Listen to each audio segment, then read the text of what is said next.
tome a sua cruz e siga-me. Em Mateus 7:13,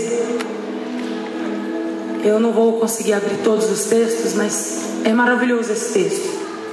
Jesus, ele diz assim: eu sou a porta.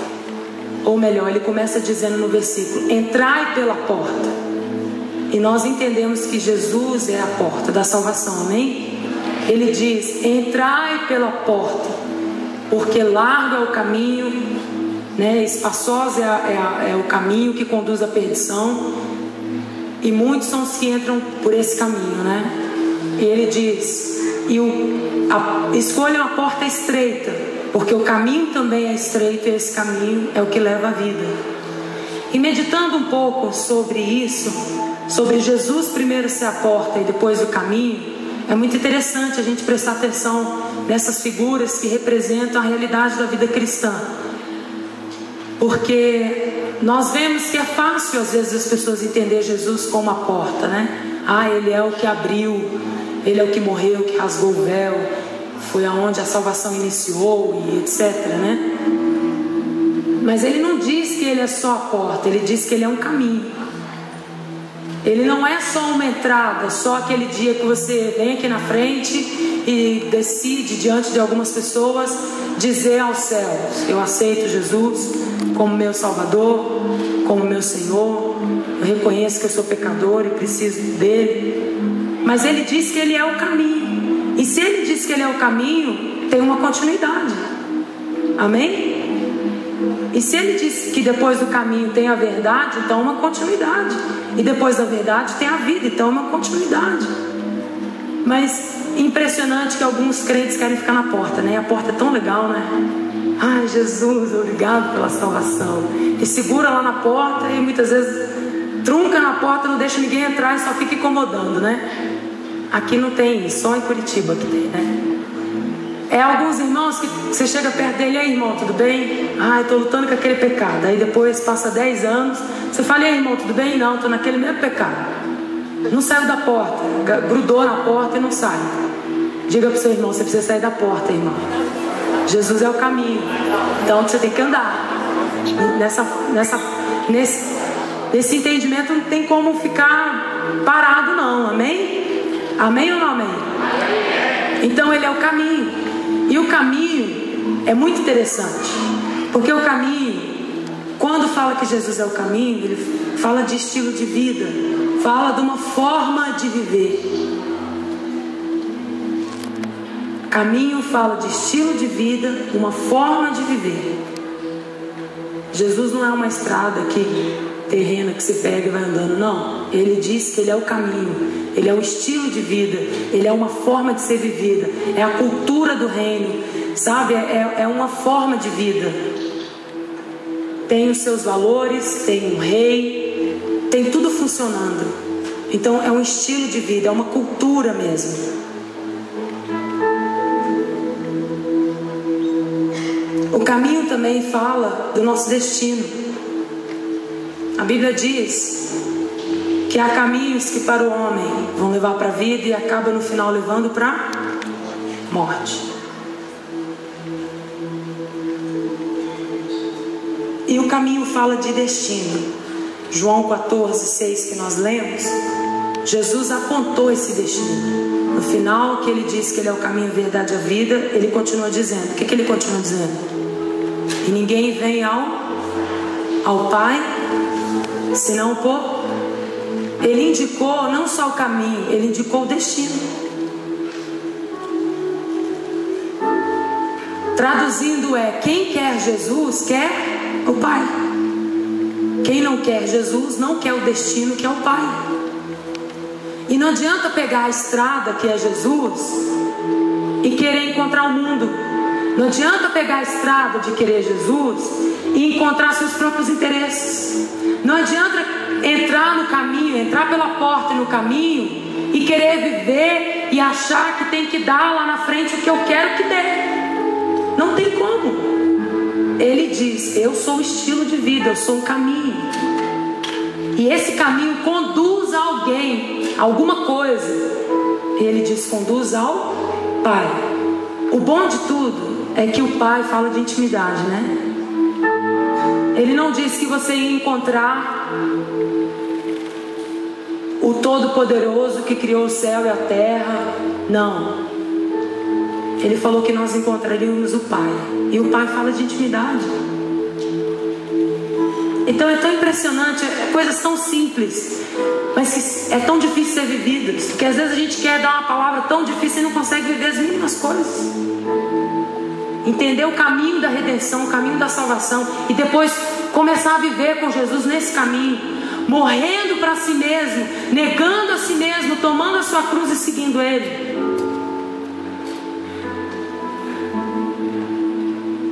Então o caminho leva a Deus.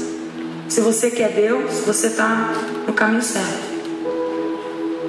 Diga assim: se eu quero Deus, eu estou no caminho certo, porque eu estou com Jesus. É isso que você quer? Diga para a pessoa do seu lado: você quer ver Deus?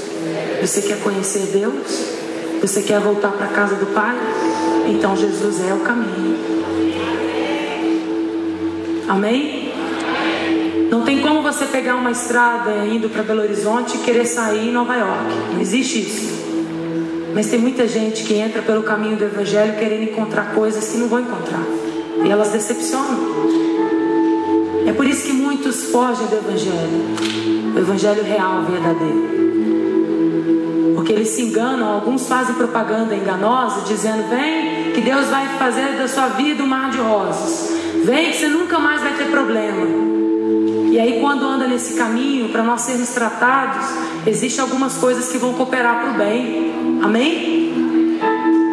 E aqueles egoístas que entraram nesse caminho para ganhar alguma coisa, eles não conseguem suportar, eles cascam fora rapidinho. Mas se nós queremos realmente encontrar o Pai, nós vamos ir até o final. Amém? Amém ou não amém? Quantos querem ir até o final com Cristo? Não adianta entrar no caminho e depois desistir. A Bíblia diz: nós não somos daqueles que retrocedem. Você não é daquele que retrocede. Amém, querido, querida? Nós somos daquele que esquecemos das coisas que para trás ficam. Nós vamos avançando. Aleluia. Um detalhe desse caminho é que ele já é traçado. Não é preciso acrescentar nada e diminuir nada nele. Apenas vivê-lo. Uma coisa interessante é que Jesus diz para os seus discípulos: vós conheceis o caminho, não é? E eles não entenderam. Não, mas que caminho que é esse que você está indo para o Pai? Como é que é isso aí? Ele falou para ele: poxa, mas você não está comigo há tanto tempo. Você não está entendendo o que eu estou falando? Vós sabeis o caminho que eu vou. Qual é o caminho? É o estilo de vida, é a vida de Jesus. É o jeito que Ele amou, é o jeito que Ele obedeceu, é o jeito que Ele morreu até o final, obedecendo a Deus. Esse é o caminho. É a forma como Ele amou as pessoas. Isso é o maior desafio da nossa vida. É ou não é, irmãos? Mas esse é o caminho. Nós sabemos qual é o caminho. Nós não estamos enganados. E o caminho já está traçado. Como eu disse, não tenho que acrescentar nada nele. Ah, não, entrei aqui, a igreja é linda, sabe? Vou virar pastor aqui, vou fazer algumas mudanças que eu estou achando que tem que mudar. Peraí, o caminho já foi traçado, já é traçado. Ah, eu acho que essa parte aqui da Bíblia não está muito legal, está pegando muito pesado comigo. Deixa eu dar uma mexidinha aqui, né? Eu vou ver se eu vou adaptar, né? Desse jeito aqui está muito rude, deixa eu tentar dar uma amaciada, né? E a palavra diz para nós não acrescentarmos e nem diminuirmos nada no que a palavra diz. Porque ela é o que ela tem que ser: eficaz, cortante, penetrante, mais do que uma espada de 2 gumes. Amém? Amém? Ela é eficaz. Ela não precisa da nossa ajuda. A palavra de Deus e o caminho que Jesus traçou não precisa do nosso achômetro. Não precisa acrescentar nada, não precisa diminuí-lo. É só viver. Segunda característica: o caminho é conhecido, como eu disse. Ele já foi percorrido. E o caminho é como ele viveu, como ele se entregou, como obedeceu.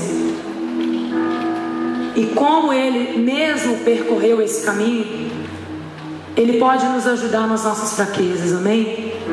Em Hebreus a palavra diz que nós temos um sumo sacerdote que se compadece das nossas fraquezas. Ele sabe do que nós passamos. Por quê? Ele foi tentado em tudo à nossa semelhança, mas sem pecado. Ele conhece cada fragilidade da nossa alma, cada ferida. Ele conhece cada momento de vale, de sombra da morte que nós passamos. Porque ele passou. Se ele não tivesse vindo, se ele não tivesse nascido, ele não teria autoridade para falar isso, mas ele tem autoridade, porque ele passou e ele viveu. E não só viveu, ele venceu. A palavra diz, o Senhor mesmo deixa um recado para nós: no mundo tereis aflições, mas tem de bom ânimo, porque eu venci o mundo. Isso é um recado de alguém que já passou pelo que nós passamos, e nós podemos confiar no seu cuidado, mesmo quando a cabeça não entende, mesmo quando os pensamentos não estão ordenados. Nós podemos confiar, nós podemos descansar, porque alguém já passou primeiro aqui. Ele já passou primeiro. Quantos estão entendendo o que eu estou falando? O caminho também é progressivo. Como eu disse, esse caminho não é um caminho morno, não é um caminho inativo, não é um caminho passivo. Ah, irmão, como é que você está? Eu estou levando a vida aí com Jesus. Não é assim. O caminho de Deus é um caminho progressivo. É um caminho que todos os dias Ele está te falando algo. Todos os dias Ele quer nos mostrar algo. A palavra diz que aqueles que nasceram de novo, eles são guiados pelo Espírito Santo. E não só isso, eles vão experimentar a novidade de vida. Amém? É isso que faz a nossa vida ter sentido. Aonde todo mundo tem problema e eles não sabem resolver, quando você passa por aqueles problemas, o Espírito Santo então sussurra no seu ouvido: faz isso, te dá direção, te dá sabedoria. Então a sua vida se torna uma vida nova. Você anda por cima dos problemas, porque o Senhor te guia, Ele nos guia. Amém? Então é um caminho que está em movimento, não é um caminho, sabe? Ah, eu estou aqui parado 10 anos. Não. O caminho com Jesus é um caminho progressivo. A Bíblia diz que a vereda do justo, ou o caminho do justo, é como a luz da aurora, que vai brilhando, brilhando, mais e mais, até se tornar um dia. Quantos conhecem esse versículo? Acho que muitos não, né? Provérbios 4:18. O caminho do justo é como a luz da aurora, que vai brilhando mais e mais, até se tornar dia perfeito. Então a sua vida, a minha vida é para ser assim. Não é para ser uma luz que vai se apagando, não. É para ser uma luz que vai iluminando muito mais. Esse é o destino de Deus para a sua vida. Jesus mesmo disse aos seus discípulos: vós sois a luz do mundo. Porque nós refletimos a luz de Cristo. Então, se o seu alcance de pessoas hoje é um pouco, amanhã ela vai ser mais. E daqui 1 ano vai ser mais, e daqui 2 anos vai ser mais. Sabe por quê? O caminho que Deus tem para você é um caminho progressivo. Não é um caminho como os religiosos traçam. Ah, aquele irmão ali começou no fogaréu todo e agora está numa geladeira. Esse não é o caminho do Evangelho, não. Esse não é o caminho de Deus para nós, não. Ah, aquele ali começou evangelizando até o poste, hoje não evangeliza nem a sombra. Não, esse não é o caminho do Evangelho. O caminho de Deus para nós é um caminho progressivo. Se você é bênção para sua família, amanhã você vai ser para o seu vizinho. Se você é bênção para o seu vizinho, você vai ser para a sua comunidade. Se você é bênção para a sua comunidade, você vai ser bênção para o seu bairro. E se você é bênção para o seu bairro, vai ser para a sua cidade, para o Brasil, e vai mostrando. Só que nós nos acomodamos. Vemos uma árvore, né, no caminho. Ai, que bonita. Ah, eu vou ficar aqui, vou fazer uma tenda, né? Igual Pedro. Ah, Senhor, tá tão bom estar aqui, né? Adoração e tal, vou ficar quieto aqui. Então o anjo vem, corta a conversa e fala: não, vamos descer que tem coisas para fazer, né? Então muitas vezes nós estamos assim nesse caminho, apáticos, muitas vezes deixando a fé, deixando a esperança, o amor morrer. Porque se você não andar, é isso que acontece com a fé e com o amor. Se você não dividir, se nós não dividirmos, é isso que acontece. Vira um poço de uma água que depois ninguém pode beber. Nós precisamos ser canais de Deus. Enquanto caminhamos para a luz, precisamos espalhar a luz nesse mundo, irmãos. Esse é o destino de Deus para a nossa vida. Quantos podem dizer amém por isso? Diga assim: Deus não me quer morno. Deus não me quer passivo. Deus me quer fervoroso, vibrante na sua obra e na sua casa. Amém, queridos? Quantos estão aqui comigo ainda? E quando ele fala então que ele é o caminho, ele também é a verdade. A verdade, vamos dizer que é um assunto que Jesus trata com aqueles alunos que já passaram, né, um pouquinho dessa porta e desse caminho, já andaram. Porque quando Jesus começa a tratar o que é verdade para mim, a coisa fica um pouco complicada, né? Porque primeiro nós temos uma natureza que nasceu no pecado, que nasceu mentirosa. Nós nascemos no pecado. Davi disse: em pecado concebeu a minha mãe. Então quando nós entramos nesse caminho, aceitamos a Jesus, vai chegar um ponto em nossa vida onde Deus vai começar a falar algumas coisas e a mudar algumas estruturas dentro de nós, para que uma adoração verdadeira aconteça dentro de nós. E quando nós falamos de verdade, falamos de duas coisas muito importantes. Uma, a forma como eu vejo Deus. Segundo, a forma como eu vejo a mim mesmo. Não tem pontos que nós mais nos enganamos do que esses dois. Nós vemos tudo distorcido.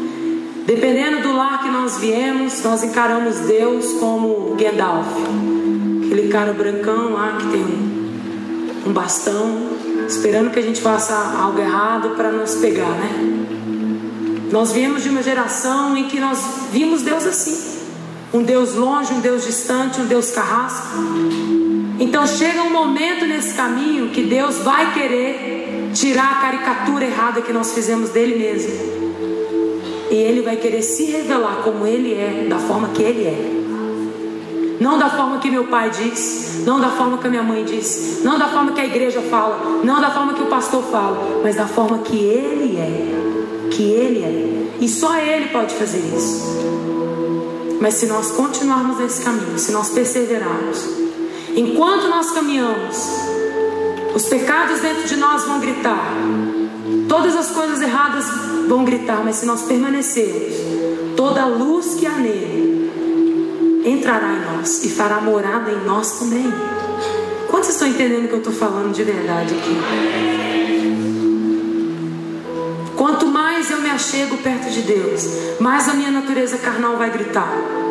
Mas à medida que eu me esforço, e a palavra diz que o reino de Deus é conquistado por força.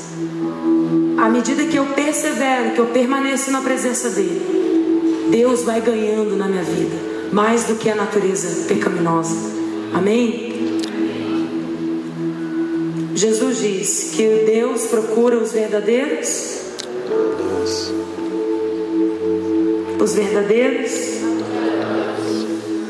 adoradores. É por isso que vai ter que tocar na verdade. Porque se o caminho final é Deus, e se Ele procura pessoas verdadeiras, como que Ele não vai tocar? Ele tem que tocar na nossa vida. E quando Deus faz isso, irmãos, muitas vezes não é muito legal não, sabia? Você Você já teve aquele momento de Deus te levar para o deserto e te revelar o seu próprio coração? Foi para isso que Deus levou Israel para o deserto. Ele disse assim em Oséias: eu a levarei ao deserto e falarei ao coração. Eu a atrairei ao deserto. Deus vai nos levar ao deserto. O Espírito Santo vai nos levar ao deserto. Se você nunca passou, eu quero te falar a verdade essa noite. Ainda você irá, se você permanecer, se você quiser realmente conhecer a Deus. Ele vai fazer isso por amor, porque Ele quer nos dar uma natureza igual a dele. Amém? Amém? Jesus nunca disse uma palavra mentirosa. Nunca dos lábios dele saiu uma palavra que não fosse a verdade. Nós dissemos aqui no louvor que Deus não é homem para que minta, e nem filho do homem para que se arrependa. Jesus nunca pediu perdão por ter: desculpa, eu falei isso, mas não era verdade. Você nunca vai ver isso na palavra. Tanto que ele enfatizava: em verdade, eu vos digo. Porque tudo que ele falava era verdade. Por ser verdade, revelava os corações. E não só os corações, revelava as intenções, revelava as motivações. E muita gente não gostava disso. Ele começou a ser odiado, porque quando os pensamentos subiam do coração das pessoas que estavam perto dele, ele já falava: ei, você que está pensando isso. Então, como eu faço para não fugir de Jesus? Para não ter medo dessa verdade? Porque desde que Adão pecou, nós temos um medo terrível da verdade. Não, se eu for para mais perto de Deus,